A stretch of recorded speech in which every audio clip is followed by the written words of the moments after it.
Bonjour à toutes et à tous, je m'appelle Alexis Brichet, je suis recruteur indépendant, formateur et copywriter et aujourd'hui on va pas parler de moi, on va parler du CV de Vanessa qu'on va tenter d'analyser dans un premier temps et ensuite d'améliorer, pourquoi pas si on trouve des choses à perfectionner. Voilà son CV, vous l'avez sous les yeux, ce que je vous propose c'est qu'on le parcourt ensemble déjà dans un premier temps. Donc on a en partie en haut l'entête, donc avec les noms, prénoms, les coordonnées, un certain nombre d'informations plutôt personnelles. On a sur la partie en haut à droite une photo, donc on détaillera un petit peu ce que je pense des photos sur les CV. Le titre, en gros, encadré, et en dessous, trois sections, une section de parcours professionnel avec les premières expériences, une section compétences et une section formation. Alors ce que je vous propose, c'est qu'on va détailler un petit peu, on va le lire ensemble et on va détailler. Première expérience professionnelle, enfin dernière expérience en date d'ailleurs, chez Davigel Cisco de 2011 à aujourd'hui, donc assistante support outil force de vente de 2016 à aujourd'hui. Prise en charge des utilisateurs, diagnostic, analyse, résolution des incidents métiers de niveau 1 et niveau 2, traitement des tickets GLPI, contact avec la maintenance applicative de niveau 3, maintenance et paramétrage du système. Ok. L'expérience précédente, intégration du projet e-commerce 2015 Macaroon, j'espère que je le prononce bien, donc un projet de migration informatique de 2016 à 2017, dans lequel Vanessa, tu as fait l'écriture de scripts, réalisation des tests, prise en charge du support téléphonique, analyse de niveau 1 et niveau 2 des anomalies, élaboration des plannings de formation et d'information, création et gestion d'une base de connaissances. D'accord. Et l'expérience qui précédait, toujours chez Davigel, Cisco, conseillère commerciale sédentaire, mars 2011-2015, gestion du portefeuille client, appel, commande, planification des besoins de devis, d'accord, connaissance produit, développer le chiffre d'affaires et la MDM, bah je sais pas ce que c'est. Je m'enseignerai, ou alors tu me le diras. La MDM du portefeuille, communication directe avec le terrain, déclaration des litiges clients. D'accord, donc on a chez Davigel, de ce que je peux comprendre rapidement, une expérience en étant assistante support outil informatique, je pense, hotline, quelque chose comme ça. Hotline, support logiciel. Et puis une première expérience en tant que conseillère commerciale sédentaire. Ok, très bien, ça nous fait entre guillemets deux domaines de compétences différents qui peuvent se lier, la preuve, mais différents. Expérience précédente chez Socopal de 2001 à 2011, donc assistante commerciale 2005 à février 2011, télévente, renseignement client, prise de commande, suivi portefeuille client, actualiser les bases de données, suivi des stocks, communication commerciale, mail. Okay. Employé logistique 2001-2005, gestion des commandes clients et fournisseurs, mise en place des plannings en lien avec les centrales d'achat, création de produits, communication fournisseurs et centrales. Ok, donc là on est plus sur une mission d'assistanat commercial et puis employé logistique aussi, donc en lien, d'accord, donc chez Socopal aussi, d'accord. Donc on voit qu'il y a une évolution, parce que là on est sur du rétro-planning, mais on voit qu'il y a une évolution finalement d'employé logistique à passer assistante commerciale, puis conseillère commerciale, puis support outils logiciel informatique, etc. Donc il y a un parcours et qui en plus se fait au sein des mêmes entreprises à chaque fois, donc c'est plutôt très intéressant. Et précédemment, vendeuse en prêt-à-porter, 1998-2001, accueil et conseil client, réassortiment, gestion des stocks, inventaire, la réalisation de vitrines, commande fournisseur. Okay. À chaque fois, on a beaucoup d'informations, et c'est très bien, beaucoup d'informations sur ce que tu as fait dans les entreprises. Donc, on abordera après ce qu'on peut en penser, mais tu as quand même beaucoup de matière. Ça, c'est vraiment très intéressant dans un CV déjà. C'est un peu plus long à lire, forcément, mais au moins, il y a de la matière. Dans le bloc compétences, rigoureuse, dynamique, sens de la communication, des responsabilités. Alors, il y a une petite coquille, le P et le S sont inversés, mais c'est pas bien grave. Persévérante, organisée, curieuse d'esprit. Ensuite, SAP, Windows 10, Excel, Word, PowerPoint, plateforme GLPI, outils de ticketing, SM9, Service Manager et Internet. Anglais écrit, oral, besoin d'un complément de formation. Très intéressant, on reviendra dessus. Formation. 1998-2000, baccalauréat professionnel, commerce et alternance, IFA Marcel Sauvage à Mont-Saint-Aignan, 1996-1998, brevet d'études professionnelles, métier de la comptabilité, lycée professionnel Le Hurlevent au Tréport. Ok. Bon. CV très complet. avec beaucoup d'informations qui passent, on va tenter d'analyser point par point.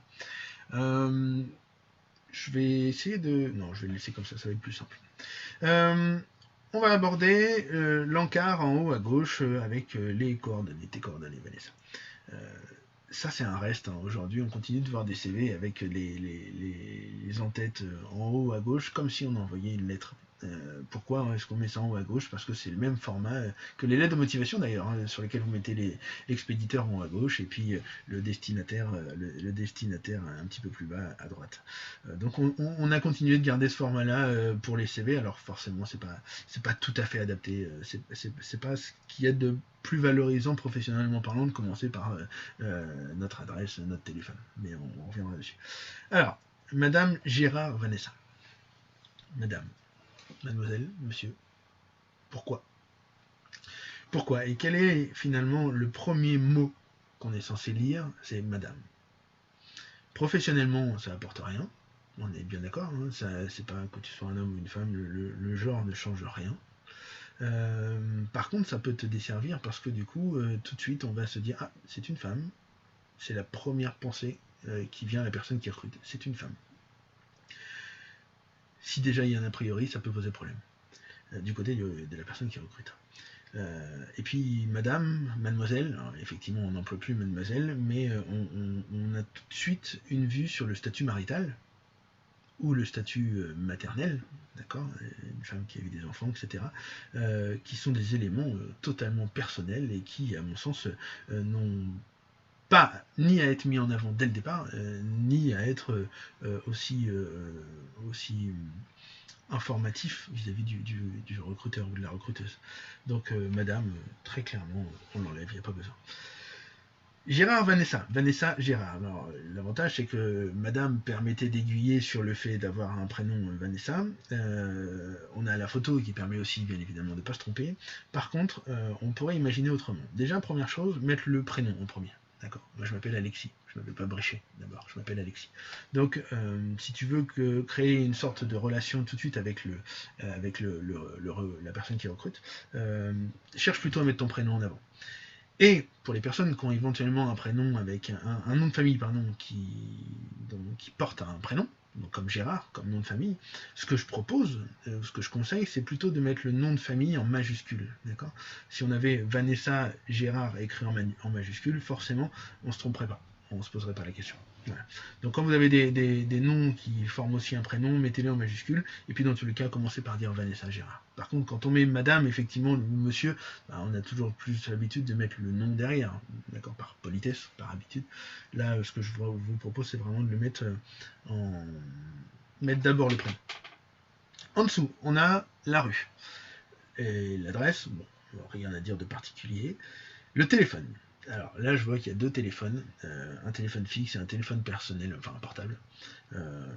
Je pense qu'on peut décemment ne mettre que le téléphone portable, surtout que c'est sur celui-là que tu risques d'être le plus joignable. Tu travailles certainement, t'es comme nous tous, on a la mobilité tous les jours, tout le temps. Mettre un numéro de téléphone fixe encore dans un CV, ça n'a plus vraiment d'utilité. Je pense que les recruteurs, plutôt que d'appeler sur un fixe, au pire des cas, ils enverront un mail. Enfin, les recruteurs et les recruteuses d'ailleurs, enverront un mail plus que d'appeler sur un téléphone fixe. Donc tu peux clairement enlever le téléphone fixe. En dessous, on a une adresse mail. Pour les adresses mail, il y a au moins un critère à respecter, qui est intéressant à respecter. C'est de faire en sorte que votre adresse mail soit facile à retenir, ou tout du moins à écrire dans le gestionnaire dans votre mail pour la personne qui recrute. Donc, idéalement, alexis.brichet, voilà, votre fournisseur ou l'endroit où vous avez une adresse mail, mais alexis.brichet c'est très clair, ou brichet.alexis, peu importe. C'est une bonne façon de pas faire en sorte que le recruteur ou la recruteuse se pose des questions par rapport à votre mail. Est-ce que c'est marqué Vanessa Gérard 76 280 machin, etc. Non, c'est prénom, nom, etc. Pareil, on évite les adresses mail avec des chiffres derrière, avec une date de naissance ou quoi que ce soit. Parfois, c'est compliqué de créer une adresse mail, peut-être que le nom, le prénom est déjà pris. Bon, mais on évite d'ajouter sa date de naissance derrière, ou son code postal, ou son département, etc. Il n'y a pas besoin. Après, on a @wanadoo.fr. La première question, la première chose qui me vient à l'idée, Vanessa, c'est depuis quand tu as cette adresse mail? C'est pas du tout négatif, je me dis que quelqu'un qui vise du support routier informatique, etc., qui est dans l'air du temps, me retrouver avec une adresse mail Wanadoo, je me dis que ça doit faire un paquet de temps et il doit y avoir un sacré paquet de mails dans ta boîte. Donc voilà, n'hésitez pas à recréer une boîte mail. Et en plus de ça, on a parfois, par exemple des hotmail.fr ou hotmail.com, etc. On a beaucoup d'adresses mail avec des suffixes comme ça qui sont rejetés par les boîtes mail professionnelles. Donc vous allez parfois tomber dans les spams directement parce que vous avez eu une adresse mail en @hotmail.fr par exemple, quoi que ce soit. Donc je vous conseille de prendre des serveurs de messagerie ou des adresses mail plutôt courantes et plutôt récentes. Pour pas qu'on se fasse une idée qui est complètement fausse, en plus, ça n'a peut-être rien à voir, mais effectivement, sortir un Wanadoo, c'est quelque chose qui vient à l'esprit très rapidement. 38 ans. 38 ans, effectivement, c'est très clair, on sait, bon, ça mérite tous les ans de devoir modifier son CV, mais s'il n'y a que la date, s'il n'y a que l'âge à modifier, c'est pas si compliqué que ça. Après, il y aura les expériences au fur et à mesure à remettre à jour, donc dans un sens, c'est pas si mal.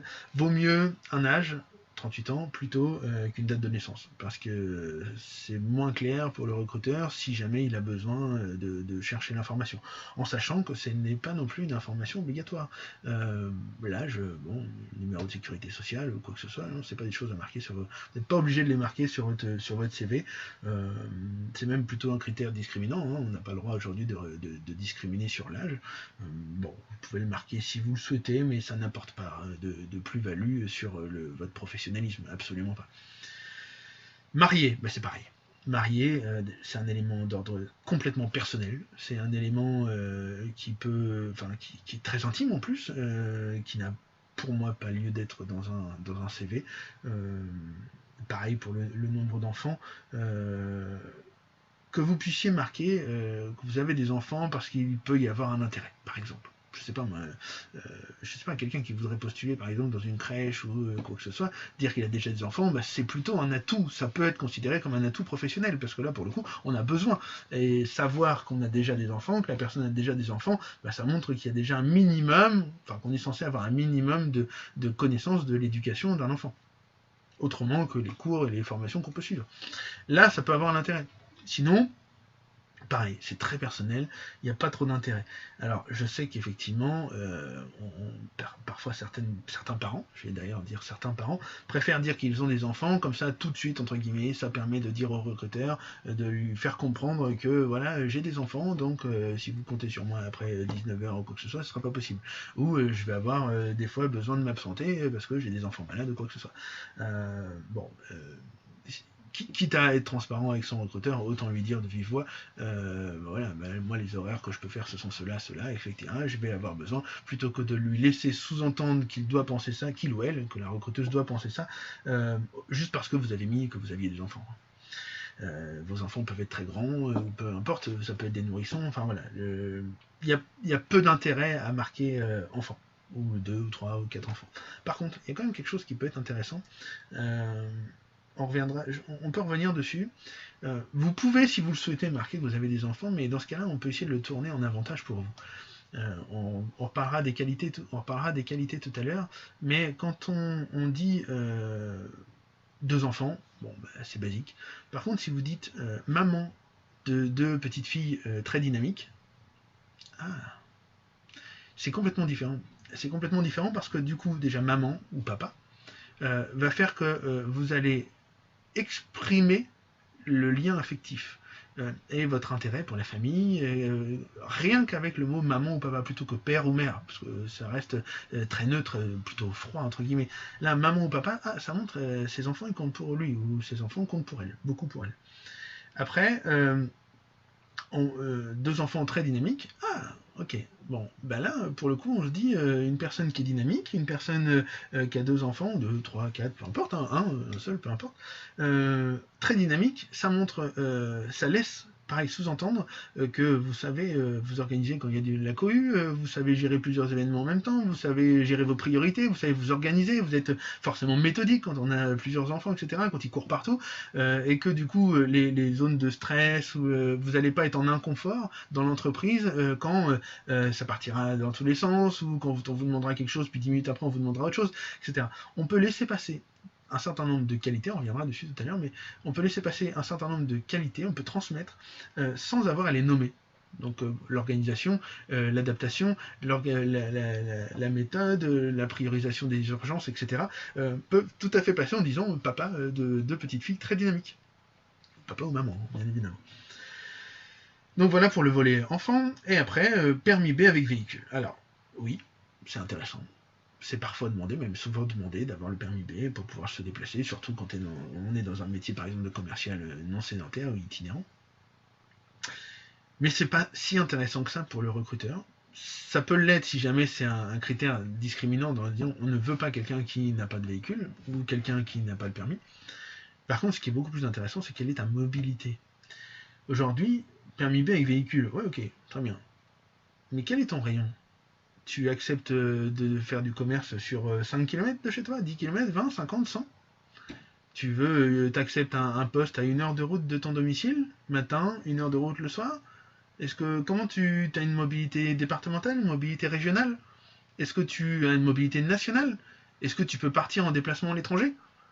Ça, c'est beaucoup plus important, je pense, d'exprimer sa mobilité, ses souhaits de mobilité, bien évidemment. Ça peut être négociable, ça peut être envisageable, on peut bouger, etc. Mais c'est plus pertinent de parler de mobilité plutôt que d'indiquer que tu as le permis B et un véhicule. Alors, venons-en à la photo. Ah ben non, j'ai même pas besoin de bouger.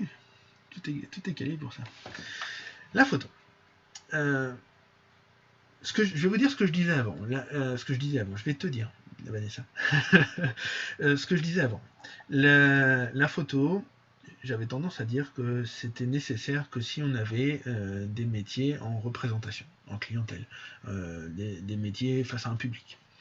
Là, effectivement, on pouvait être amené à donner une photo. Mais c'est discriminant. Et on n'a pas le droit de discriminer sur l'apparence physique ou quoi que ce soit, et donc si ça peut être un avantage pour certains, ça pourrait être un inconvénient pour d'autres, ça pourrait être pris comme un inconvénient pour d'autres. Donc je conseillais de ne pas mettre de photos pour les personnes qui n'étaient pas en relation publique ou en relation clientèle. J'ai finalement changé mon avis sur le sujet après avoir passé des tas et des tas et des tas de CV. Je sais pertinemment que les CV que je retiens le mieux sont les CV avec une photo. D'accord. Ça, c'est impressionnant. Je pense que le cerveau humain, c'est même pas que je pense, je sais, le cerveau humain, il est fait pour analyser les visages, d'accord, pour les retenir, pour savoir qui est avec toi et qui est pas avec toi, etc., qui sont les bons et les méchants.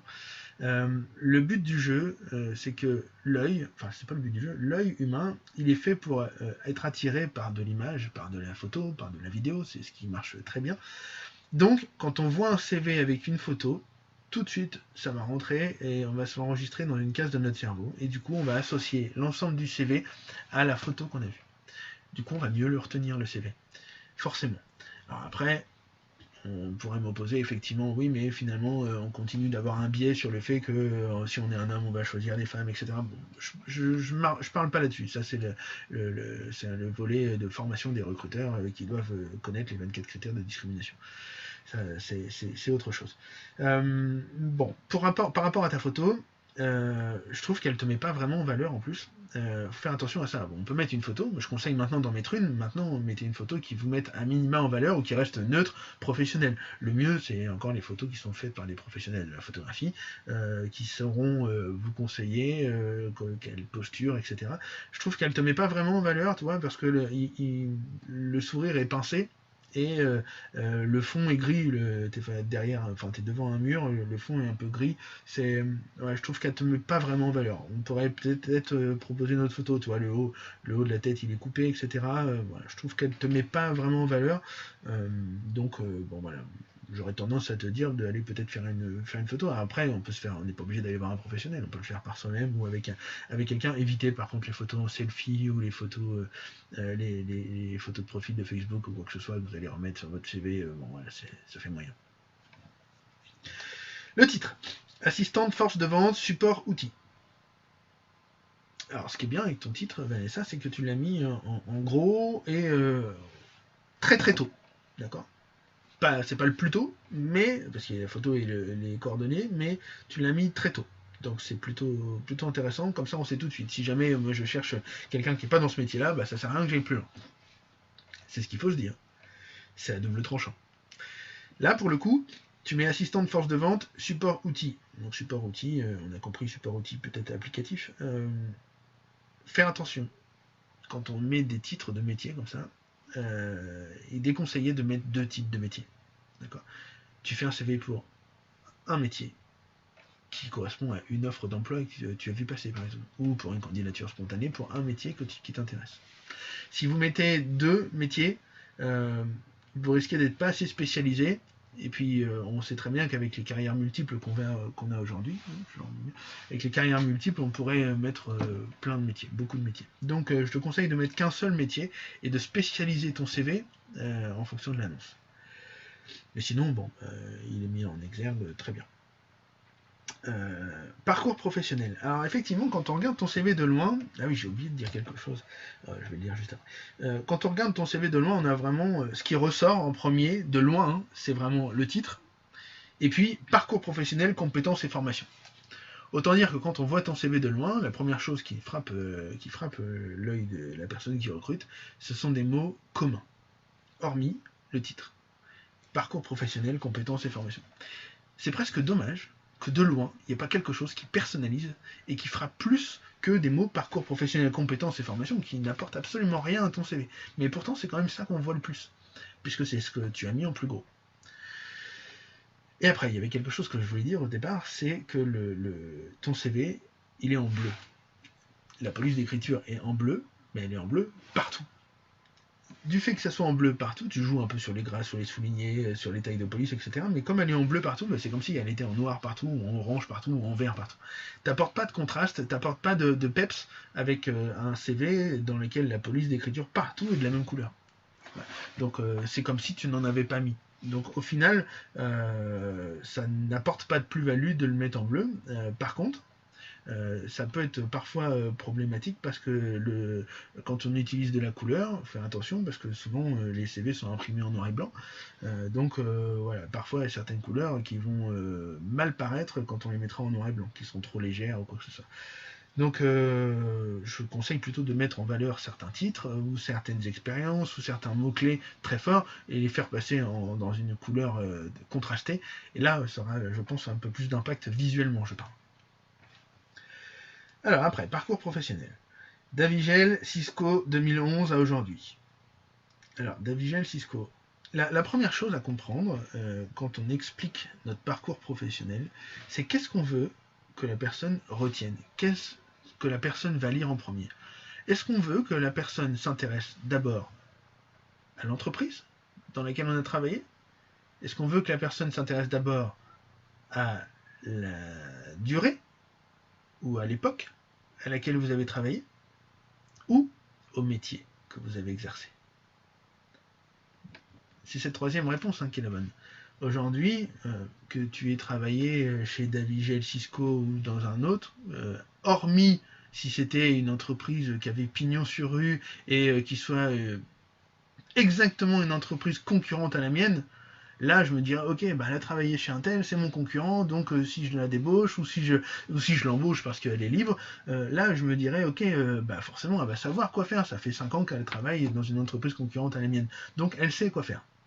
Là, il peut y avoir un intérêt à mettre en avant l'entreprise si elle a des valeurs reconnues et des vraies valeurs reconnues internationalement parlant. Voilà, ça peut être très intéressant dans ce cas-là. Par contre, si c'est pas le cas, je déconseille de mettre l'entreprise en premier. Tout comme la date. Aujourd'hui, on voit beaucoup, voilà, de 2011 à aujourd'hui, 2016 à aujourd'hui, etc. Bah oui, mais que tu aies travaillé dans cette période, c'est pas ça qui fera que tu vas te démarquer. Ce qui va te démarquer, c'est quel poste tu as eu pendant cette période. Donc, je ne mettrai vraiment pas ni l'entreprise, ni la date en premier, mais moi, je travaillerai vraiment sur... Voilà, d'ailleurs, je travaillerai vraiment sur la partie métier. Commencer par dire, je suis capable de faire ça. Je suis capable de faire ça. Et d'ailleurs, on va arriver rapidement à ce qu'on appelle les domaines de compétences, mais j'en reparle juste après. Assistante support outil force de vente 2016 à aujourd'hui, voilà, c'est le même principe. 2016 à aujourd'hui, c'est pas à mettre en, je vais l'enlever pour pas que ça trompe, mais c'est pas à valoriser tout de suite, d'accord. Je pense que c'est pas le plus important, c'est derrière, donc bon bah voilà, ça va bien. Ce qui est vraiment le plus important, c'est assistance support outil force de vente. Après, prise en charge des utilisateurs, diagnostic, analyse, résolution des incidents métiers niveau 1 et 2, traitement des tickets, GLPI, contact avec la maintenance applicative niveau 3, maintenance et paramétrage du système. Ouf, on attend le point. On attend le point. En fait, même s'il y en a eu d'autres en plus, hein, c'est assez impressionnant, mais c'est long à lire. Et en plus de ça, ça prend la largeur totale de la page. Quand ça prend la largeur totale de la page, bah, ça fatigue. Ça fatigue parce qu'on n'arrête pas de faire ça. C'est comme si on était en train de lire et dans tout ton CV, on va le parcourir de gauche à droite et c'est quelque chose qui est assez long. C'est quelque chose qui fatigue. Vaut mieux avoir quelque chose de plus condensé avec des alinéas, avec des puces, avec des alinéas ou avec des puces d'ailleurs, et puis faire en sorte d'avoir des éléments clés pertinents et impactants. Alors ensuite, ah oui, alors, on peut en parler, je vais mélanger le fond et la forme, mais c'est pas grave, c'est comme ça que je fonctionne. Tu vois les titres, t'as mis l'encart en gros, en gras, une police plus grande, etc. Ça se démarque bien. On a l'entreprise et puis la première durée, tu l'as mis en gras, bon, pourquoi pas, encore une fois, je pense qu'il vaut mieux alterner les deux, hein. Pour moi je mettrais plus, j'alternerais vraiment les deux, de manière à ce qu'on puisse d'abord voir assistant de support outil force de vente, et puis où tu l'as fait, bon, ça importe moins où tu l'as fait plutôt que ce que tu as fait. Et après, tu vois, tu soulignes ton titre, le poste. En plus, tu mets un petit astérix, et puis après, tu le mets en italique. Donc ça fait beaucoup d'éléments de démarcation qui sont finalement peu utiles. Un seul, soit tu mets en gras, soit tu mets en italique, soit tu soulignes, soit tu mets une astérix. Mais au final, il n'y a pas vraiment besoin de... Enfin, c'est pas utile de les multiplier ou de les associer entre eux. Alors après, écriture de script, réalisation des tests, prise en charge du support téléphonique, analyse niveau 1 et 2. Ah, regarde. Analyse niveau 1 et 2 des anomalies. Au-dessus, on a résolution des incidents métiers niveau 1 et 2. Donc là, on est sur des choses qui sont... Il y a de la redondance. Élaboration des plannings de formation et d'information, création d'une base et gestion d'une base de connaissances. Ok. Encore une fois, hein, le mieux c'est vraiment d'avoir des choses qui descendent avec des puces, donc, ou un petit tiret, ou un petit rond, un petit point, etc. Conseillère commerciale sédentaire, mars 2011-2015, ok, donc là on est sur un autre métier, et donc du coup on est sur un autre domaine de compétences. Donc gestion de portefeuille client, appel, commande, planification des besoins de vie, connaissance produit, développer le CA et la MDM, j'ai toujours pas cherché, communication directe avec le terrain, déclaration des litiges clients. Ok. Bon, on voit vraiment que là il y a beaucoup d'informations, c'est plutôt précis. c'est assez intéressant. Par contre, si j'ai moi des choses en tête dans la fiche de poste dont j'ai besoin, je vais avoir du mal à les lire parce que ça me fatigue, c'est long à lire et je vais avoir du mal à les raccrocher. Alors que certainement que moi dans ma fiche de poste, c'est quelque chose qui est déjà mis les uns sous les autres, c'est déjà des puces et donc ça se trouve, je recrute avec ma fiche de poste à côté de moi et quand je vois, tiens, niveau 1, niveau 2, boum, je mets des cases à cocher sur la fiche de poste pour voir si ça correspond ou si ça correspond pas. Et bien, plus tu vas faciliter la tâche à la personne qui recrute en disant, voilà, je te le mets déjà sous forme d'une liste, ben, peut-être que toi, de ton côté, le recruteur, il arrivera plus facilement à dire, ok, ça c'est bon, ça c'est bon, ça c'est bon. Il pourra même le faire sur ton CV, avec une petite coche à côté de chaque point dont il a besoin. Il ou elle, la personne qui recrute. Communication directe, ça je l'ai fait. Ok, on passe à Socopal. Je vérifie que je suis toujours en train d'enregistrer. Socopal 2001-2011, donc même chose, hein, c'est pas le plus important. Ce qu'il faut, c'est vraiment qu'est-ce que tu as fait. Assistance commerciale 2005, février 2011. Alors tu vois, pour le coup, je mettrais pas assistance, mais assistante commerciale. Ouais, je dirais plus ça, assistante commerciale. Vaut mieux rester sur un autre métier, comme conseillère commerciale. T'as pas mis conseil commercial, non, t'as mis conseillère. Donc je resterai sur assistante commerciale. Télévente, renseignement client, prise de commande. Ah, prise de commande, c'est là, et commande, c'est là. Suivi des portefeuilles clients, actualiser les bases de données, suivi des stocks, communication commerciale, voilà, là on a communication commerciale, là on a communication directe avec le terrain, donc on est sur de la communication, ça reste redondant. Mailing, ok. Là on est sur quelque chose de nouveau, avec des compétences qui peuvent se raccrocher effectivement comme conseillère commerciale. C'est d'ailleurs ce que je pense qui t'a permis de faire le lien entre les deux postes. Employé logistique 2001-2005, gestion des commandes. Ah, tu vois, on retrouve à nouveau commande client, la commande, là on a commande, et fournisseur, mise en place des plannings, en lien avec les centrales d'achat, création de produits, communication, on retrouve à nouveau communication. On retrouve à nouveau communication ici, qu'on a retrouvé là, fournisseur, on le retrouve là, on le retrouve là, centrale, on le retrouve là, on le retrouve là. Ok. On va pouvoir gagner un petit peu de place, on va pouvoir faire en sorte de synthétiser, de synthétiser et puis de regrouper pour éviter d'avoir trop de redondance. Vendeuse en prêt-à-porter, accueil et conseil client, réassortiment, gestion des stocks, tu vois, j'ai vu stock tout à l'heure. Voilà, suivi des stocks ici, là on a gestion des stocks, inventaire, réalisation de vitrine, commande fournisseur qu'on retrouve déjà au-dessus, donc effectivement on va pouvoir synthétiser un certain nombre d'éléments, on va pouvoir les regrouper en domaines de compétences.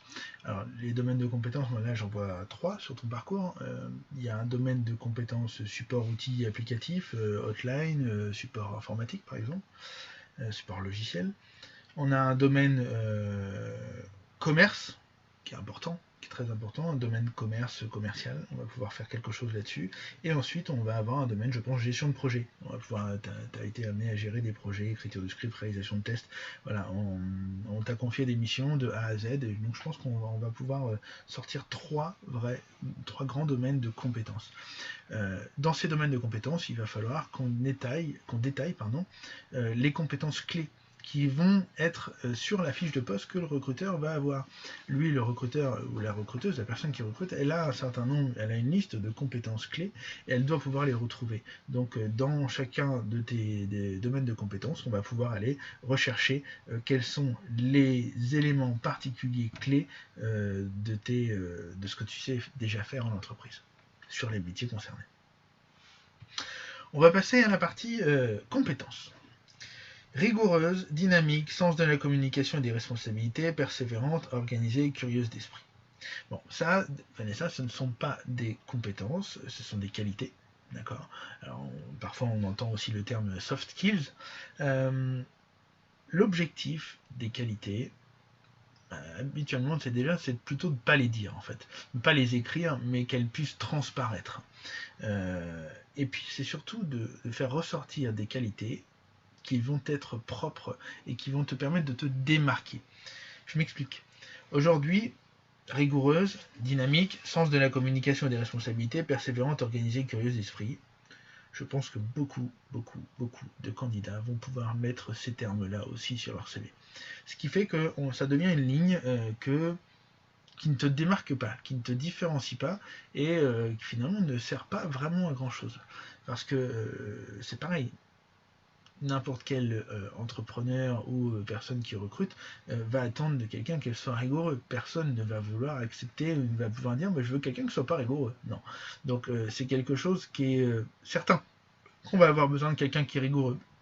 Pareil, quelqu'un qui est dynamique ou quelqu'un qui a le sens de la communication, je sais pas communiquer. Bon, bah oui, effectivement, ça va être difficile de le mettre, en sachant qu'on a tous besoin de s'améliorer sur ce genre de sujet en plus. Donc c'est assez paradoxal de dire j'ai le sens de la communication, mais à côté de ça, ça veut dire quoi avoir le sens de la communication? Concrètement, ça veut dire quoi? T'es un bout en train? Est-ce que tu fais des blagues tous les jours? Est-ce que t'es capable de faire des présentations en public devant 400 personnes? Est-ce que tu es à l'aise à l'oral au téléphone? Est-ce que tu es à l'aise en face à face? Est-ce que enfin voilà, il y a plein de choses qu'on peut mettre sens de la communication. Est-ce que tu t'y connais en communication non verbale, en PNL? Enfin, il y a plein de choses. Il y a plein de choses et qui du coup sont agglutinées dans le sens de la communication et finalement ça nous apporte peu d'informations et beaucoup de personnes vont mettre la même chose, donc ça te démarque pas en plus. Sens des responsabilités. Ok, sens des responsabilités, mais c'est la même musique, c'est exactement la même chose. Persévérante, organisée et curieuse d'esprit, je pense que c'est super. C'est super, et je suis content de lire ces qualités-là chez toi, mais tout le monde va le mettre.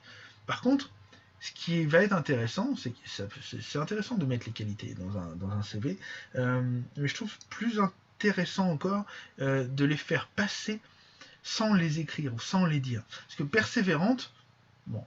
Par contre, quand t'es donné un travail qui a duré 4 mois, que tu as pris de A à Z et que tu as rencontré telle et telle difficulté que tu as outrepassé, voilà. Là, avec cette phrase-là, on comprend un certain nombre d'éléments à l'intérieur. Je vais revenir dessus. Effectivement, curieuse d'esprit. Curieuse d'esprit, tant mieux. Je suis encore une fois, c'est une belle qualité d'être curieux. Mais curieuse de quoi? Est-ce que ça veut dire que toute la journée, si tu es à ton bureau et que tu reçois des notifications, est-ce que tu passes la journée sur ton téléphone parce que tu es curieuse et que tu fais que ça? Bah non. Donc on peut vite faire dire n'importe quoi aux mots et les comprendre surtout n'importe comment. Donc il faut vraiment chercher à être plus précis. SAP, Windows 10, Excel, Word, PowerPoint, plateforme GLPI, c'est la même chose. Il va falloir chercher à être plus précis pour donner envie et surtout donner la possibilité à la personne qui recrute de cocher les cases. Quand tu dis SAP, tu as un niveau débutant, intermédiaire ou expert à SAP? Ça n'a rien à voir. Ça n'a rien à voir. Quand tu dis Excel, tu maîtrises Excel. Ok, Excel, tu t'en sers pour rentrer du texte dans des cases, ou tu t'en sers pour faire des tableaux croisés dynamiques, ou tu t'en sers pour faire de la macro et du langage VBA qui est derrière pour optimiser et faire de la gestion de données. On est sur quelque chose qui est complètement différent. Il existe aujourd'hui, comme pour l'anglais, on le verra juste après, il existe des certifications, des formations qui t'amènent à avoir un diplôme ou une certification reconnue qui jugent, qui ont attestent d'un niveau de compétence en anglais, B1, B2, le TOEIC, etc. Et il y a les certifications en orthographe, etc. Il y a beaucoup de certifications, on peut faire la même chose, il existe la même chose sur Word, Excel, PowerPoint qui permet de savoir si tu as un niveau intermédiaire, un niveau expert, etc. C'est beaucoup plus précis, donc beaucoup plus pertinent, et le recruteur va s'y retrouver beaucoup plus facilement. Parce que tout le monde va mettre effectivement Windows 10, ok, à partir du moment où tu sais allumer un ordinateur, on pourrait considérer que tu sais utiliser Windows 10. Mais non, en plus, bon, c'est que si on est sous PC. Mais ça veut dire quoi, Windows 10? C'est trop vague. C'est beaucoup trop vague. La plateforme GLPI, SM9, bon voilà, ça ce sont des compétences techniques, des logiciels techniques qui sont maîtrisés, qui sont spécifiques, et là pour le coup c'est intéressant. Word, Excel, PowerPoint, il y a beaucoup de personnes qui le maîtrisent ou qui pensent l'utiliser de manière correcte. Là on est sur quelque chose qui va être très spécifique et dont l'employeur va peut-être avoir besoin. Donc là c'est vraiment intéressant de matcher par rapport à l'offre d'emploi, à l'annonce. Par contre, dire encore une fois quel niveau tu as. Débutant, intermédiaire ou avancé ou expert. Voilà. Ça, c'est plus intéressant. C'est plus précis. Anglais, écrit, ok, très bien. anglais, écrit, tu maîtrises. Et ce que j'aime beaucoup, oral, besoin d'un complément de formation. Et bien ça rejoint exactement ce que je disais tout à l'heure sur comment donner des qualités sans les nommer. Quand on lit oral, besoin d'un complément de formation, premièrement on se dit ok, elle est sincère, elle dit les choses. Elle aurait pu dire anglais écrit et puis s'arrêter là. Elle dit qu'à l'oral, elle a besoin d'une formation. Donc elle est sincère et elle ne me le cache pas. Une qualité. Ensuite, elle a du recul sur elle-même, sur son niveau de compétence. En anglais, elle est capable de me dire qu'à l'oral, t'es pas à l'aise. Bon, bah, très bien, t'es pas à l'aise à l'oral. T'as besoin d'être accompagné, mais t'as suffisamment de recul pour le savoir. Ça, c'est très important. Quand on est sur une gestion de projet, notamment, pour savoir si on est encore dans le droit chemin, il faut pouvoir prendre un peu de hauteur, savoir ce qui va pas, puis l'analyser, mais en prendre conscience. Et donc là, on vient de découvrir une deuxième de tes qualités. La première c'est la sincérité, l'honnêteté. La deuxième, c'est la prise de recul, la prise de hauteur, l'analyse, ou l'auto-analyse même. Et la troisième, tu aides l'employeur en plus en lui disant, mais je sais que c'est pas l'oral en anglais où je suis la meilleure. Par contre, je suis volontaire pour suivre et chercher à m'améliorer encore. Donc là, sincérité, prise de recul et volontariat.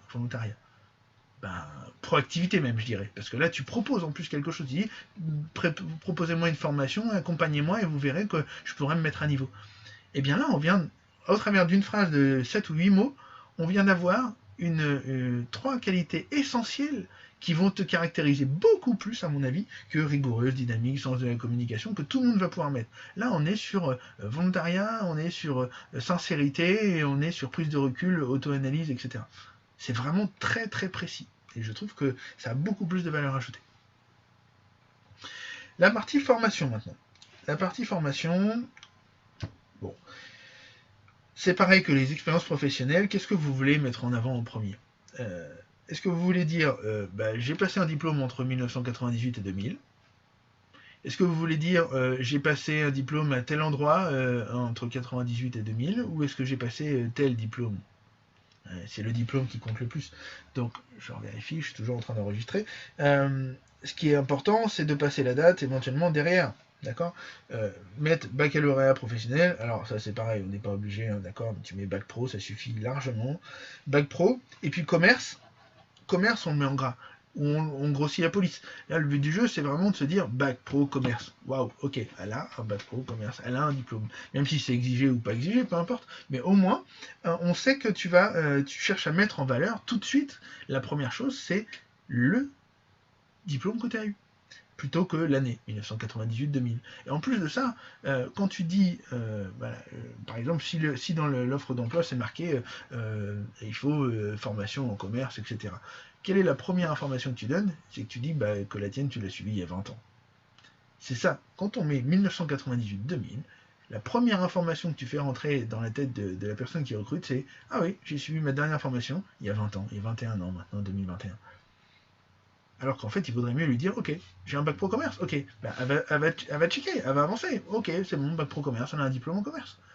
Que tu l'aies fait il y a 20 ans ou pas, sa première impression, ça aura été que tu as passé un diplôme en commerce. » Donc, commerce, et puis en plus en alternance, voilà, très bien, il faut le valoriser, l'alternance.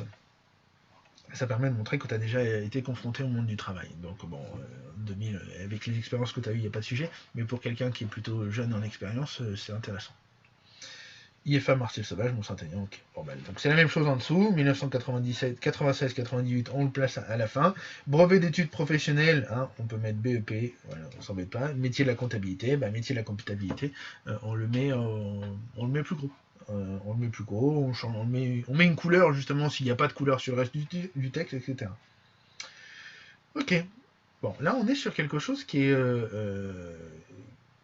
vraiment très fourni, hein. On a beaucoup d'informations sur ton CV, du coup il en est un peu long à lire, forcément, surtout si on prend le temps de le parcourir et qu'on cherche, et ce qui n'est pas forcément le cas aujourd'hui dans les métiers du recrutement. Il y a tellement de demandes aujourd'hui et tellement de personnes sur le marché de l'emploi que c'est difficile de passer beaucoup de temps et de le détailler comme je suis en train de le faire là. Par contre, c'est très important. Donc à nous maintenant d'imaginer une solution qui permette de faciliter à la fois la compréhension de ton CV rapidement par le recruteur, mais aussi de te mettre en valeur, toi, spécifiquement par rapport à d'autres candidats, sans ajouter, sans mentir, sans se survaloriser, mais juste de marquer en quoi toi, ta candidature est spécifique, en quoi ta candidature est particulière et précise et correspond au poste. Alors maintenant, j'ai retourné le CV et ce que je vais vous proposer, c'est qu'on imagine ensemble une mise en page qui pourrait correspondre à un CV type. Alors, la première chose à savoir, des mises en page, des templates, des modèles, il en existe beaucoup sur Internet, vous pouvez les trouver facilement. Il y a une chose bien à retenir, c'est que le template que vous choisissez, ou le modèle, la forme de votre CV, doit absolument correspondre à votre personnalité. D'accord ? Il ne faut pas qu'il y ait de décalage, il ne faut pas que vous cherchiez à faire quelque chose qui ne vous correspond pas. La mise en page doit donc être personnelle et elle n'a qu'un but, faire en sorte d'attirer la personne qui recrute, de l'attirer et de faire qu'elle lise, d'accord, qu'elle soit prise dans une sorte d'entonnoir du début jusqu'à la fin de votre CV et jusqu'à décrocher son téléphone pour vous appeler. Donc on doit vraiment avoir un fil conducteur tout du long de cette mise en page. La première chose qu'il va être importante de mettre en avant sur le CV, on en a parlé tout à l'heure, c'est le titre. Le titre du métier, le titre du poste, de manière à ce que la personne qui recrute s'assure tout de suite si le CV ou pas correspond aux besoins qu'elle a. Et vous retenez bien le mot besoin, on en parlera juste après. Donc ce que je propose encore une fois, c'est d'écrire le titre du poste ou le métier, tout en haut du CV. En l'écrivant en haut, en le mettant bien à part, d'accord, on a la possibilité de voir tout de suite si le CV qu'on a reçu est bien en phase avec nos besoins. Ça c'est très clair, je le répète, un titre, un métier, évitez de mettre deux titres, deux postes, etc. Même si vous êtes en capacité d'avoir plusieurs métiers ou plusieurs cordes à votre arc, faites en sorte d'adapter votre CV à l'offre à laquelle vous postulez, sauf s'il s'agit bien évidemment d'une candidature spontanée dans laquelle vous pourriez éventuellement viser plusieurs postes au sein d'une même entreprise. Assurez-vous par contre avant que les postes que vous indiquez en tête de votre CV soient bien compatibles ou soient bien présents dans l'entreprise, parce que sinon ça serait dommage. Alors, une fois qu'on a indiqué le titre du poste et du métier, on va se réserver une zone, d'accord, un encart. Alors, c'est pas parce que je le dessine qu'il faut mettre des zones rectangulaires ou quoi que ce soit, c'est vraiment plus pour définir un emplacement. Un emplacement dans lequel on va effectivement marquer en gros son prénom et son nom. Après, on peut imaginer effectivement les coordonnées, téléphone, le mail, l'adresse, etc. Un certain nombre d'éléments dont on a parlé tout à l'heure. Et ou pas, définir une zone, par exemple, pourquoi pas en bas à droite, une zone de photo. Voilà, un petit peu format carte de visite, ça peut être quelque chose d'assez sympathique plutôt que de voir tout le temps la photo en haut à droite, en haut à gauche, ou voilà. Là, c'est vraiment un petit format carte de visite, c'est plutôt sympa. Ça change un peu, ça attire l'œil et puis ça a le mérite de ne pas donner tout de suite la vision sur votre photo. Intéresser la personne qui recrute sur le titre du poste, sur le métier, et ensuite passer sur votre nom, prénom, puisque son regard va être attiré par la photo, elle va enregistrer un certain nombre d'éléments avant même d'arriver sur la photo, elle aura déjà enregistré ou passé au-dessus de votre prénom et de votre nom, et donc ça c'est plutôt quelque chose d'intéressant. En dessous, on va avoir, je vous propose encore une fois, je vous propose de réserver une zone pour identifier les besoins. Montrez que vous avez compris les problèmes de l'entreprise. Et effectivement, l'entreprise qui recrute, elle a un problème actuellement. Il lui manque une personne pour pouvoir accomplir un certain nombre de tâches. Et ça constitue réellement un problème pour l'entreprise, puisqu'aujourd'hui, il y a un manque à gagner du fait que le poste ne soit pas pourvu. Vous avez donc la nécessité, l'obligation même, d'aller chercher à comprendre quels sont les problèmes que rencontre actuellement l'entreprise et qui l'amènent à recruter quelqu'un. Est-ce que c'est temporaire? Est-ce que c'est permanent? Est-ce que c'est quelque chose qui va avoir un poste stratégique dans l'entreprise? Est-ce qu'aujourd'hui, quelles sont les valeurs que l'entreprise défend, quels sont les critères que l'entreprise met en avant, qu'est-ce qui la démarque de ses concurrents. Faites en sorte de comprendre l'entreprise, et pour comprendre l'entreprise dans laquelle vous postulez, il faut absolument aller chercher de l'information. Donc l'information, vous la cherchez partout, sur le net majoritairement, mais vous pouvez la chercher aussi au travers des profils que vous pouvez connaître, au travers des personnes, etc. Cherchez le maximum d'informations pour comprendre surtout quelles sont les valeurs. À partir du moment où vous aurez déterminé les valeurs de l'entreprise, vous allez être en capacité d'adapter votre candidature de manière à ce qu'elle réponde à leurs besoins. C'est la plus grande peur des personnes, des recruteurs et des recruteuses. La plus grande peur, c'est de proposer quelqu'un, de faire rentrer quelqu'un qui n'a pas compris les valeurs de l'entreprise et qui va soit partir, soit pas donner satisfaction dans un temps très bref. Ce qui veut dire que on n'a pas envie de recommencer à recruter. Donc il faut s'assurer que la personne à laquelle on va éventuellement donner sa chance, ça va être quelqu'un qui va avoir déjà compris qui on est. Donc ici vraiment chercher à travailler un texte qui permette de comprendre que vous avez réellement compris les besoins de l'entreprise. Je vais le décrire ici. Texte qui montre que vous avez compris les besoins et les problèmes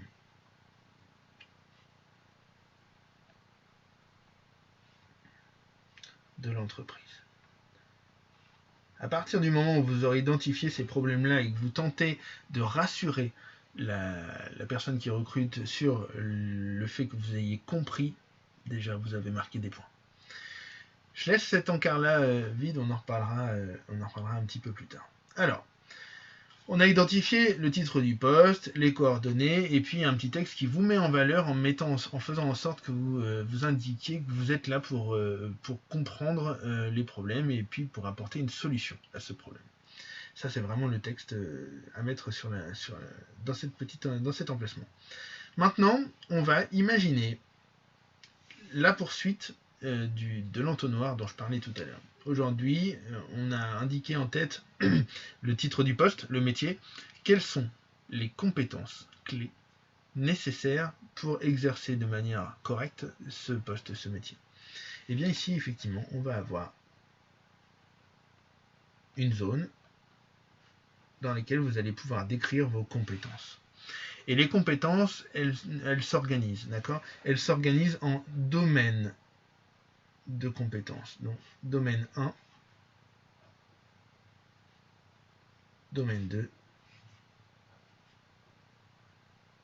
domaine 3. Faites en sorte de marquer un ou deux domaines de compétences, d'accord? 2 ou 3 domaines de compétences. Essayez de les identifier de manière large. Il y a quand même une chose importante à comprendre. Le premier et le deuxième domaine doivent absolument figurer dans l'offre d'emploi à laquelle vous répondez. C'est-à-dire que vous devez faire matcher les mots exactement les mots qui sont présents dans l'offre d'emploi, de manière à indiquer au recruteur ou à la recruteuse le titre du poste. Ok, effectivement, on a un besoin là-dessus. Ah, on a marqué dans l'offre d'emploi tel domaine de compétences, telle compétence clé. Ok, on les voit tout de suite, d'accord? À vous de retravailler de manière à ce que ce soit tout de suite la première impression que vous allez donner à la personne qui recrute. Ok, les domaines de compétences, elle les a. En dessous de ces domaines de compétences, eh bien, vous allez identifier 3, 4 maximum compétences clés en lien avec ce domaine. Ce qui fait que si on a 3 domaines de compétences, ça va nous faire entre 10 et 12 compétences clés. En plus de ça, on n'aura pas besoin d'aller chercher toute la ligne, de parcourir toute la largeur de la page pour lire ces compétences clés. Ça sera concis, ça sera clair, ça sera précis. Si jamais vous n'avez que 2 domaines de compétences, je vous conseille d'étoffer un petit peu les compétences et d'en mettre entre 5 et 6 par domaine, de manière à bien montrer que vous savez, que vous maîtrisez déjà votre sujet. il y a quelque chose qui est aussi important, on en parlera, on en a déjà parlé tout à l'heure, mais il faut que vous puissiez faire en sorte d'être très précis. Les mots comme gestion, ça n'apporte pas grand-chose.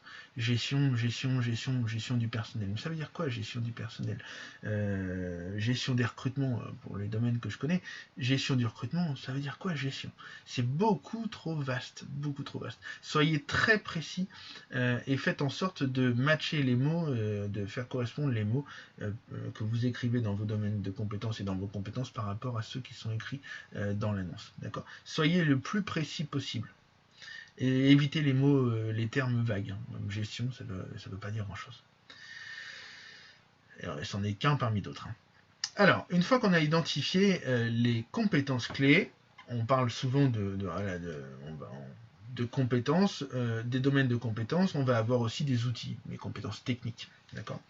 Je vous propose d'en faire un bloc, juste après. Voilà. De manière à ce que compétences et outils, en fait, soient regroupés. Compétences et outils, avec un certain nombre d'outils 1, outil 2, outil 3, par exemple. Encore une fois, en forme de liste ou en forme sous la forme d'une ligne, c'est pas grave. Mais l'objectif, c'est d'avoir de la pertinence dans la mesure de votre niveau de maîtrise. D'accord? Par exemple, je sais pas moi, une note, un résultat, une certification, par exemple.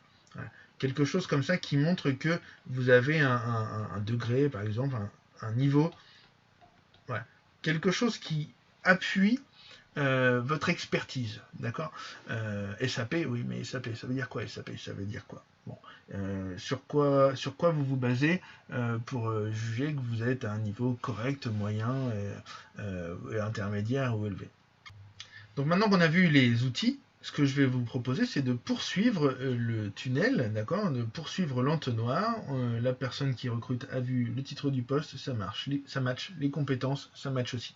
Les outils, ok, il y en a certains qu'on a déjà vu, qu'on maîtrise ou qu'on utilise chez nous. Voilà, encore une fois, cherchez à faire en sorte d'indiquer dans vos outils, dans les outils que vous voulez mettre en avant, ceux qui sont précisés dans l'offre d'emploi, et ne pas aller marquer toute une myriade d'outils qui ne vont pas être utilisés dans l'entreprise. D'accord. Après, compétences, outils, eh bien on va arriver à votre formation de base. Formation, vos diplômes par exemple. Formation, diplôme. Là, c'est très simple, formation, diplôme. La première chose à écrire, c'est le nom du diplôme. On a vu tout à l'heure que ça ne servait pas à grand chose de marquer brevet d'études professionnelles, etc. Vous pouvez mettre les abréviations, elles sont connues de tous. Le nom du diplôme, et éventuellement ici, ce qu'on peut marquer si on le souhaite, le lieu, d'accord, et puis l'année. Voilà. Éventuellement, si vous avez des diplômes qui sont récents, si vous avez une mention particulière ou un événement particulier qui s'est produit, si vous avez passé par exemple un concours, si vous avez passé vous avez fait des épreuves particulières, bon pourquoi pas l'indiquer en plus. Alors, le nom du diplôme, donc le diplôme 1 éventuellement, nom du diplôme, hop. Nom du diplôme, voilà, 1 et 2. Ici, le lieu et l'année. D'accord, très simplement, le principe étant de faire en sorte que le nom du diplôme ressorte plus que le lieu ou que l'année. D'accord, ça on l'a déjà dit tout à l'heure. Et donc, un dernier encart qui va être les expériences professionnelles. Oh, expérience, pardon, professionnelle. Alors, les expériences professionnelles, pareil, très simplement, vous marquez le nom du métier,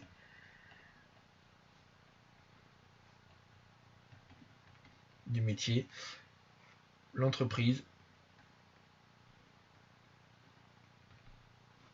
et la date ou la période, d'accord. 1, 2, 3, 4, 5. D'accord. Pas besoin de plus d'informations. D'accord. Si jamais on a besoin de vous demander des références, on vous les demandera. Il n'y a pas de raison qu'on appelle avant même de vous avoir eu en contact. Si on veut plus d'informations sur je sais pas moi, le secteur ou quoi que ce soit, vous pouvez détailler, mais maximum une ligne. L'objet, c'est vraiment de faire en sorte de privilégier les compétences, l'adéquation des compétences de votre parcours avec l'offre d'emploi et l'entreprise. D'accord. C'est vraiment ça qui va faire matcher le plus que les expériences passées. Encore une fois, sauf si vous venez d'une entreprise concurrente et vous cherchez à le mettre en avant, mais ça suffira de dire, voilà, j'ai eu telle expérience professionnelle à telle date. Alors, maintenant, vous allez me dire, tiens, c'est étonnant qu'ils mettent les expériences professionnelles tout en bas. Oui, parce qu'il y a deux raisons à ça. La première, je vous ai parlé tout à l'heure de faire une sorte d'entonnoir dans laquelle on va donner le titre du poste, les compétences, les outils, les formations pour amener la personne qui recrute à lire jusqu'au bout votre CV pour obtenir ce qui finalement va l'intéresser, ce sont les expériences professionnelles. Donc ça lui fait passer au travers d'un certain nombre d'éléments si jamais elle venait chercher cet encart-là. Mais il y a un autre élément qui est important à prendre en compte, c'est que parfois les personnes qui recrutent commencent à lire les CV par le bas. C'est assez drôle, hein, mais effectivement, on le fait. On commence à lire par le bas. Et si les expériences professionnelles, finalement, se retrouvent en bas, eh bien, ça va être la première chose que la personne va lire. Hormis tout le reste, voilà, c'est la première chose qu'elle va lire, c'est ce qu'elle cherche. Donc, dans un sens, c'est pas si mal que ça de le mettre en bas. Alors, vous pouvez le mettre tout en haut, mais tout en haut, ça sera toujours masqué par le titre qui est au-dessus, etc. Et puis, ce que je vous déconseille, c'est de le mettre entre les deux. Si vous allez chercher expérience professionnelle, puis que vous le mettez entre les compétences, entre la formation, etc., il y a un certain nombre, elle risque d'être perdue à l'intérieur et de manquer de visibilité. Là, on arrive vraiment sur quelque chose qui nous amène aux expériences professionnelles, et puis dans l'autre sens, qui permet de les voir tout de suite. Un point important à prendre en compte, c'est que les expériences professionnelles, quand on commence à les lire donc, du haut vers le bas, on marque la première expérience qu'on va marquer et la dernière expérience professionnelle en date. D'accord? Ce qu'on appelle de l'antichronologique. Par contre, la personne qui va lire à l'envers votre CV, elle, finalement, elle va remonter. Et elle va lire quelles sont vos plus anciennes expériences, et jusqu'à la plus récente.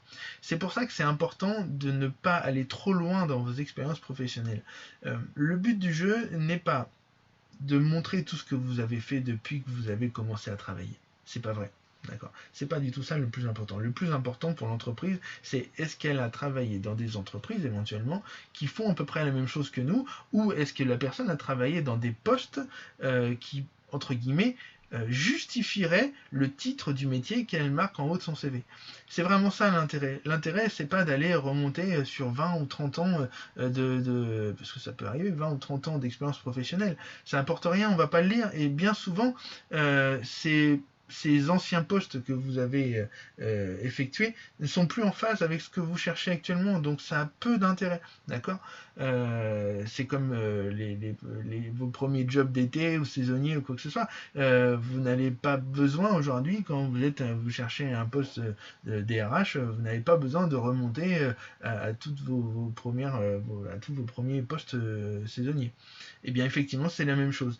Il vaut mieux garder par exemple 10 dernières années et montrer que les entreprises dans lesquelles vous avez travaillé sur les 10 dernières années sont bien en phase, sont bien, entre guillemets, soit à la pointe, soit vous avez exercé des métiers qui sont encore en phase avec le poste que vous cherchez actuellement. Sinon, ça a peu d'intérêt de remonter trop loin. Donc, les expériences professionnelles, il n'y a pas besoin d'en mettre beaucoup. Vraiment, l'encart le plus important, c'est les domaines de compétences mesurables, chiffrables et précis. D'accord. C'est vraiment quelque chose d'important. Alors, le dernier encart, voilà, celui qui va se trouver ici, c'est l'encart sur les centres d'intérêt.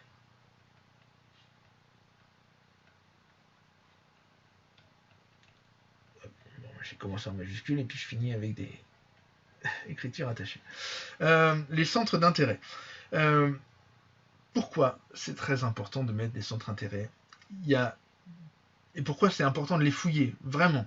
Les centres d'intérêt, on en a parlé un petit peu tout à l'heure, ils vont permettre de retravailler, enfin d'indiquer, de faire comprendre un certain nombre de qualités sans avoir à les nommer. Parce que depuis tout à l'heure, je n'ai pas du tout parlé de marquer je suis rigoureux, dynamique, motivé, etc. Là, j'ai effectivement parlé d'un texte qui montre que vous avez compris les besoins et les problèmes de l'entreprise. Je n'ai pas du tout parlé ici de marquer je suis motivé, dynamique, etc. Les centres d'intérêt, ils vont servir à ça. Ils vont servir à faire transparaître vos compétences, vos qualités, d'accord, au travers des activités que vous réalisez. L'objectif premier, c'est que le recruteur ou la recruteuse vous connaisse mieux, d'accord, que vous puissiez vous mettre en valeur de manière différente du monde professionnel, d'accord. Par exemple, on peut tout à fait imaginer que quand vous indiquez sport, sans préciser lequel, que ce soit trop vague, beaucoup trop vague. Quel sport? À quel niveau? Depuis combien de temps? À quel rythme? Quel poste? Par exemple, quand vous faites du sport, vous vous intéressez au sport et que vous en faites, vous courez 2 heures par jour et que vous avez fait tel marathon, vous avez fini telle place, peu importe que vous l'ayez réussi ou pas, vous avez fait tel chrono, eh bien ça va montrer une certaine qualité de persévérance. Si vous jouez un sport en équipe, par rapport à un sport individuel, eh ben on va imaginer un certain nombre, pareil, d'esprit d'équipe, la collaboration. Alors que, effectivement, si on est sur un sport plus individuel, eh ben voilà, on va à la combativité, on va penser par exemple au sport de lutte ou quoi que ce soit. On a un certain nombre de qualités qui peuvent transparaître. Quand vous jouez à un poste donné dans une équipe, quand vous êtes pivot, quand vous êtes avant-centre, quand vous êtes défenseur ou gardien, etc., attaquant, ça montre complètement votre personnalité sans avoir à dire je suis comme ci, comme ça. Et ça, c'est vraiment intéressant. Ça peut être très très fin, mais c'est à vous d'aller travailler les centres d'intérêt et vos activités. Quand vous faites, vous dites voilà, je ne suis pas forcément sportif, mais j'aime lire. Ok. Si vous écrivez juste lecture, ça a un peu d'intérêt. Ça a un peu d'intérêt. Vous lisez quoi? Vous lisez des mangas? Vous lisez des journaux tous les matins? Vous lisez des romans? Vous lisez des nouvelles? Quel type de romans? Des romans historiques? Vous lisez quoi exactement?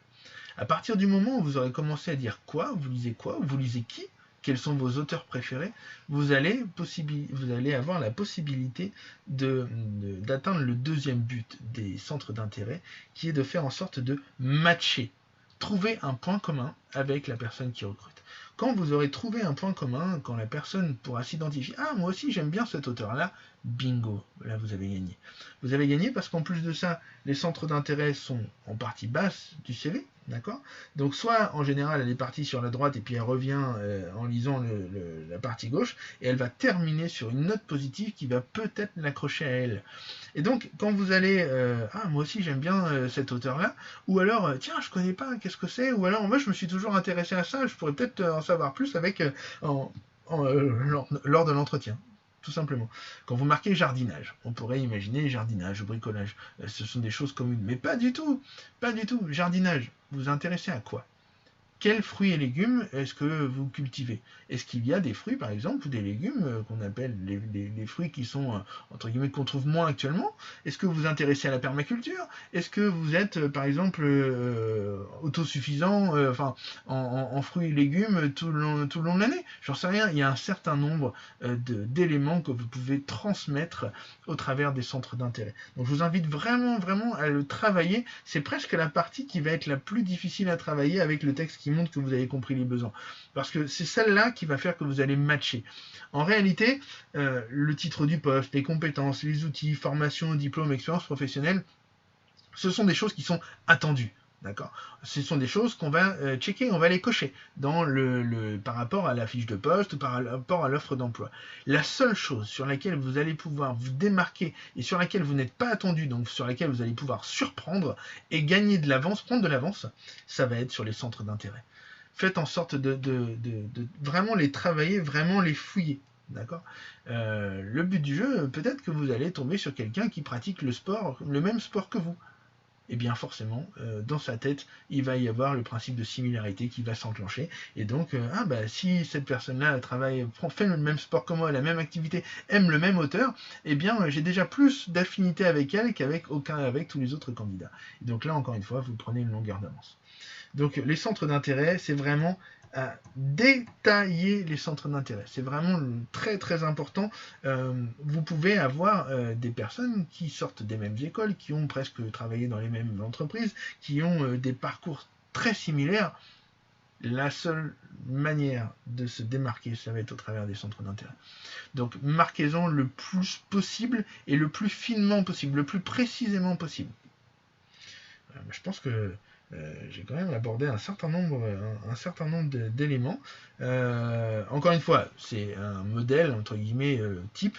Ça correspond à un minima à ce qu'on doit mettre dans un CV, mais surtout, il y a des choses vraiment importantes à retenir, c'est la précision de ce que vous allez dire, de manière à ce qu'on puisse, vous retenir, et de deux, comprendre à quel point vous allez pouvoir être utile pour répondre aux besoins de l'entreprise. Quoi dire de plus? Je pense que j'ai fait le tour sur les points essentiels. Eh bien, je vous remercie d'être resté jusqu'à la fin de cette vidéo. J'espère que vous avez apprécié. Moi, j'ai beaucoup aimé cet exercice. Je trouve que c'est très sympathique et je vais le faire une fois par semaine. Donc, une fois par semaine, je vais analyser un CV et puis le reposter. Vous pourrez me contacter aussi sur LinkedIn si vous avez besoin pour éventuellement m'envoyer votre CV avec plaisir. Et puis, j'essaierai de décortiquer et de vous faire part de mon analyse sur le CV, voilà, sur vos CV. Je vous souhaite une très bonne journée et à bientôt peut-être.